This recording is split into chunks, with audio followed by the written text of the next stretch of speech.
Hi everyone, welcome to my YouTube channel. In today's video we will be answering the question whether stealing is always morally wrong, and to do that I will be introducing arguments in favor and against such conclusion. That is the conclusion that stealing is always morally wrong.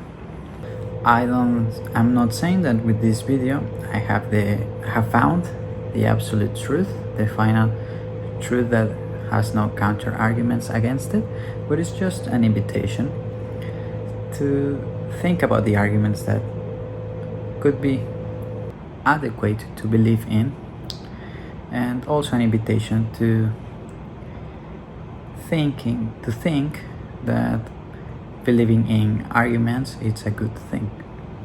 I don't have the argument for why we should be believing in arguments in this video, but it's just an example of how it could be a good thing for us, right?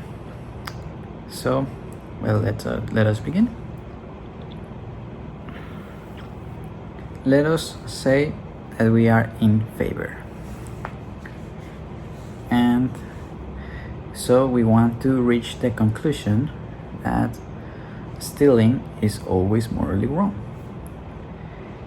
In order to justify this belief or this conclusion, if we want to make it a belief, that's a different story. But if we want to justify this conclusion, what we should do is build some premises that will help derive that conclusion logically. So that would be our first step. We could take a look into what the conclusion says. It says that stealing is always morally wrong. One of the things that this conclusion assumes, if we were just to state the conclusion, is that there are some things,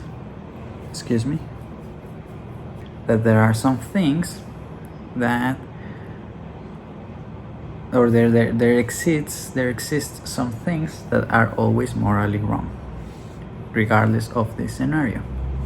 That is what the thing is assuming first, by saying that stealing could be one of such things. So that could be our first premise, to establish the existence of such things. And so our first premise is there are some actions that, regardless the point of view, they are always morally wrong. Now, having established that, what we would like to is to add another premise that will help us to include stealing among those things. So we could deduce logically that stealing is always morally wrong. We can add another premise which I think follows naturally and it would be hard to object to, and that is that committing an injustice is one of such actions. Committing an injustice is always morally wrong, and I think that comes implicitly or tacitly understood by everyone, that it is part of the definition of an injustice. An injustice is something that is morally wrong. There is no way that committing an injustice would be something that is just or morally good for somebody else, because it is an injustice. That's taken for granted with the definition. So we have these two premises. This is the third premise, and I think perhaps a controversial one, but one that could help us to reach that conclusion. It doesn't mean, again, that this argument is absolute, final, but it means that it's a good argument, or well, that it is an argument that we could start that could be our starting point from making such statements, justifying them, and perhaps believing in them if we think there is some truth in them. The third premise is that the laws that guide our lives, that the governments impose on us, etc., understand injustice and forbid them. That is the third premise. That's why, for instance, we could say that the laws justly, because they understand justice, forbid committing murder, committing rape, committing stealing, committing fraud, because those are injustices that the laws have understood and have established to be forbidden. As I've mentioned previously, the fourth premise follows that the laws forbid stealing.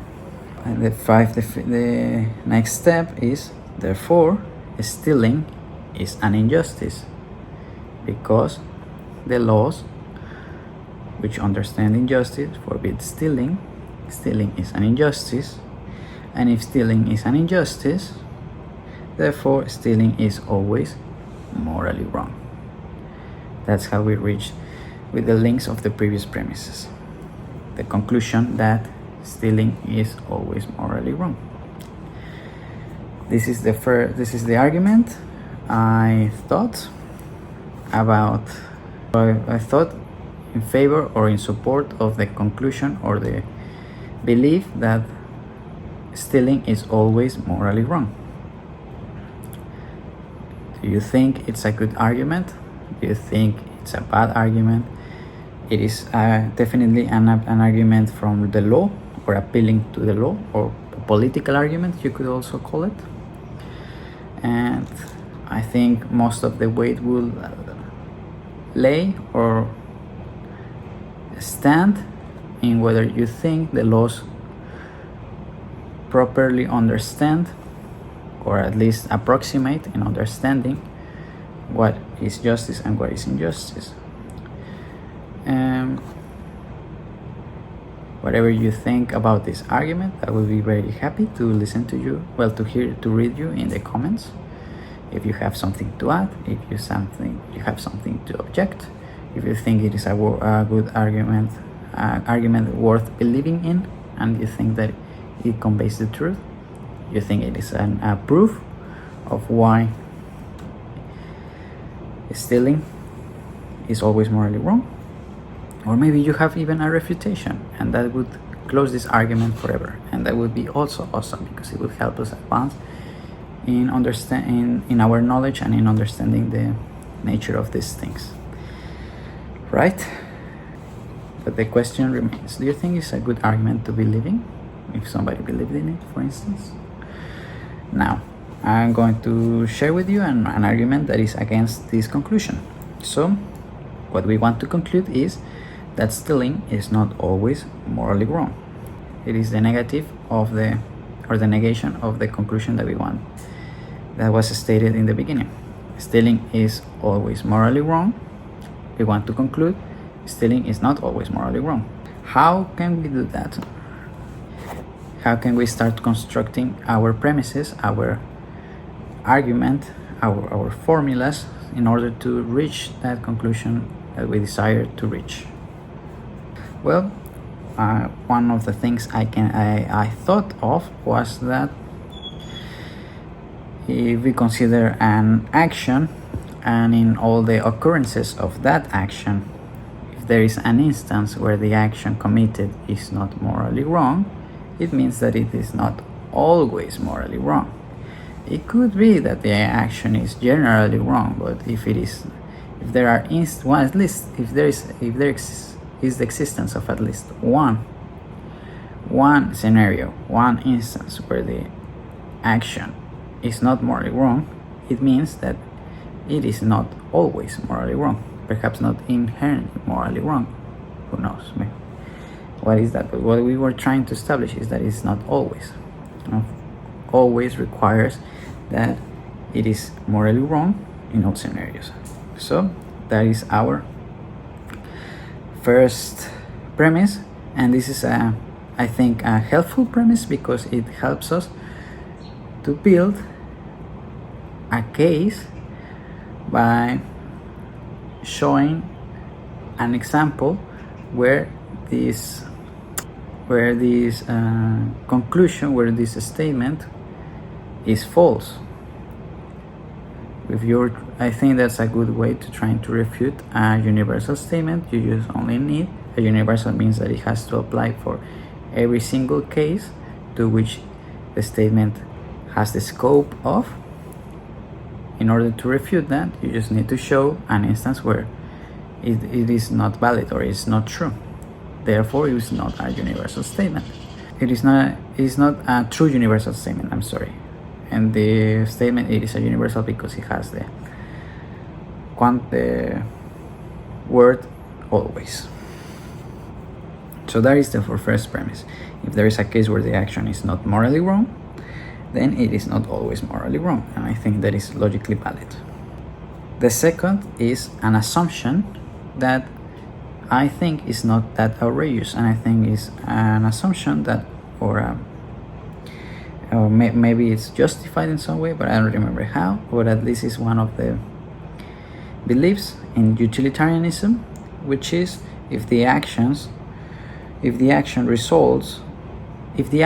result ends up in more goodness and happiness than the action itself originally caused, then the action is a good action. That is the second premise, and perhaps it is a little obscure to understand, so that's why I gave an example of what do I mean by it. That is taken with the third premise. We take as an example a doctor inflicting pain to cure the patient. The initial action caused suffering but ended in greater happiness. That's what I am meaning by the second premise.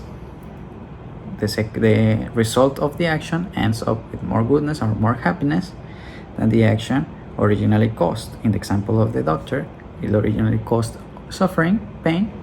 It ended up with health and happiness. We continue with our fourth premise by saying that there is an analogy, or there could be an example also of this situation where stealing is the action. So we say, likewise, stealing can be used like Robin Hood to spread money to the poor, who themselves, we could add, have been stolen their money. We're returning their stolen money to them, to the people that are suffering because they have been stolen and they are poor. Sorry, not pure. This action, which is trying to undo an injustice by committing another injustice, or committing something that is perceived as an injustice, such as stealing, ends up with more widespread happiness, more widespread goodness, perhaps. So that would be the fifth premise. The overall result is of more widespread happiness and goodness. You're helping more people from an injustice that they suffered. Our conclusion, therefore, is reached. Therefore, since at least there is one case where stealing is not wrong, stealing is not always morally wrong. And so that was the second argument. This one was against that conclusion. Let me think what you think. Do you think it's a good argument to believe in? And do you think that is a good argument that perhaps support the belief that stealing is not always morally wrong? As you can see with this video, I'm not answering the question definitely. I'm instead providing arguments which could help you make your own mind, or could help you find the truth, perhaps. And that is why I'm making these videos. I'm making this video, and I will be making these videos about beliefs and arguments and philosophical puzzles, if you will, theories, etc., built on arguments, because I think it is a good thing to believe in arguments, and that is why that is the message I would like to spread. And I will be making videos of arguments, because I think that if we are to believe in anything, it should be in arguments, at least principally, or at least if we are to believe in anything, it should be mostly and principally in arguments.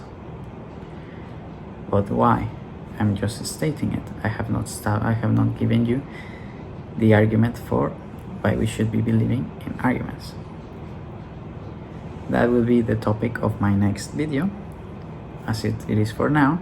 Let me know what you think on the comments down below.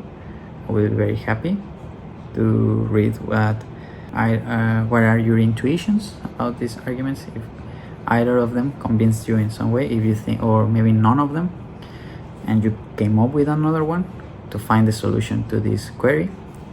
And well, this is the end of the video. I hope you liked it, and I wish you nothing but the best. And until the next one, goodbye.